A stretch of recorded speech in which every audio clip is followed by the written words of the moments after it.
the Squirrel's Den Coaches Show. I'm Brent Nelson coming to you from Farmers Union Insurance Field. Tonight we talk with Coach Butler and recap the Lisbon game. We also meet one of our new assistant coaches, James Duletski. All right, Coach Butler. Yep. Tell me about Lisbon. What'd you see out there? Well, I mean, it was a tough game for us.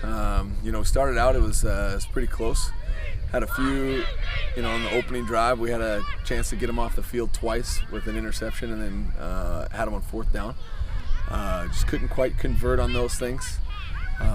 Later on we came out and came right back down and scored though. It kind of felt like that energy, that emotion was going strong. But as that game kind of weared on, I mean, they were definitely a physical team. Their big guys wear it on us.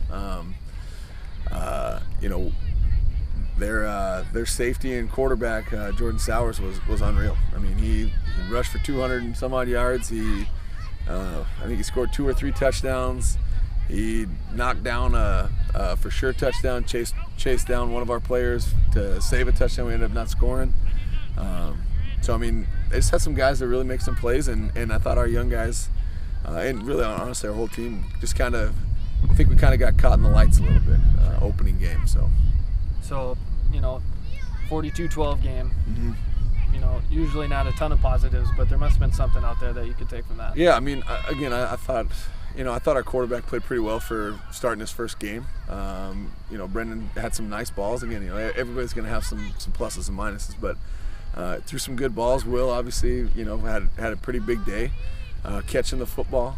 Defensively, our DBs, I think they threw the ball 3 times. They caught one for like -2 yards, and then we had a interception, and then we knocked another one down. So, that end kind of played pretty well. It was, we saw some flashes up front of some guys making plays. But it's just we just got to continue to build. And again, I think those are all things that you can expect from a young team in that first game. Yeah. All right, Coach Butler. So we got kind of a unique situation here with the Stanley game being canceled. Yeah. So you have an off week. Yep. So what do you got going here? So what we really try to do this week is we try to try to keep it as normal as we can. We had a couple games this week for some of our guys, but for the rest of the work week, it's just kind of normal. They've kind of started to get into a routine, so the last thing I kind of wanted to do was kind of break them out of that. We'll do some different things to try to keep the practices upbeat. But it is the second week of the season. Our guys need reps. We need this practice time. It can't be some mess around time, things like that. So it'll try to be as normal as possible, but really what it does is just gives us 2 weeks to get ready for that next game and homecoming. So we're on here on the field after junior high and a JV game. Yep. Both teams took a loss, but as a head coach, what are you really looking for in those sub-level games? Right. So for me, it's not about wins and losses. I mean, as nice as those are, it keeps the morale up, things like that. But for me, it's about our kids getting better. Are they learning what our schemes are? Are they making the improvements that we're putting in practice? To me, that's our biggest thing. And then the other thing is do we have effort? It doesn't matter if we're winning, losing, things like that. What's our effort like with our kids? Are we competing? Are we trying to do all those things to win the game? If we come up short, that's okay. But at this sub-varsity level, to me, it's all about getting those fundamentals down and just going out and competing and seeing what we can do.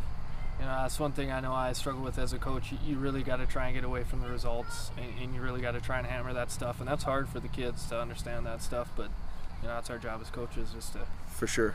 Hammer that. Like I said, I mean, just it's nice winning. It's not it's not that we're trying to lose games for sure. But at the end, I mean, if we go 10-0 in the JV season, and those guys get up to varsity and they've just been doing trick plays and all this other stuff, and they don't know any fundamentals, and we go 0-9 in the varsity level, does it really matter? Yeah. We don't win trophies for Right. JV level and junior high. So. All right, so I'm here with new assistant coach here at Central Cass, James Duletski. Welcome to the Squirrel's Den. Appreciate you having me on. So help us get to know you a little bit. Give us your background. Where are you from? I originally grew up in a small town, Belfield, North Dakota, west. Went to high school there, went to college at NDSU here. Met my wife there. She went to Concordia. We were together for a while, moved to Bismarck, moved to Dickinson. That's where I actually coached 2 years out in Belfield when I was out there. Got married 2 years ago, got married a couple years ago, had a kid 2 years ago, and moved back here. I currently work for Peterson Farm Seed.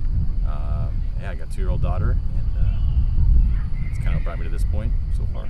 Okay, so you mentioned some previous coaching experience. Why don't you give us a little more in depth on that? Yeah, so I coached 2 years out in Belfield. Basically ran a defensive coordinator, JV defensive coordinator. We had 2 different head coaches during that time. I grew up there, so I knew a lot of the kids. It was a good experience. I learned a lot. Very small town. Again, this is a way bigger program. We were, Sure. Class A, but it was small town. So this is a huge step up for me, and I'm very excited to be here. Yeah. So how did you get to Central Cass? Tell me how you got the job here. We moved here a couple years ago, and I coached out west, and I loved it. So I wanted to continue to coach. Nothing was available for a while. I kind of hounded Travis and Mark for a while, just looking for something to open up. Coaching anything really. I just wanted to coach. So kept on him for a while, and then the head coach position switched here, and things kind of opened up, and I just threw my name in the hat and said I want to be here. So I was fortunate enough to get an interview and got the job. So I'm very, very excited and blessed to be here. All right, so we got your experience down. Tell me what you're doing here on the staff currently. What's your responsibilities? All right, my main focus is defense. Right now I deal a lot with the inside linebackers on the defensive side of the ball. That's kind of my specialty. I ran the JV defense tonight. Offensively, wide receivers, I'm helping out with Coach Theo. I have a lot to learn on offense, to be frank, and I'm excited to learn from some of the best coaches and players, frankly, on this side of the state. So, just mostly defense and playing my part where I need to. So we got the rapid fire coming up here, so we got those questions coming up. All right, it's rapid fire time. This is the fan favorite. You ready? Let's do it. All right. I hope so. Okay. First question. If you were a Sesame Street character, who would you be? Elmo, man.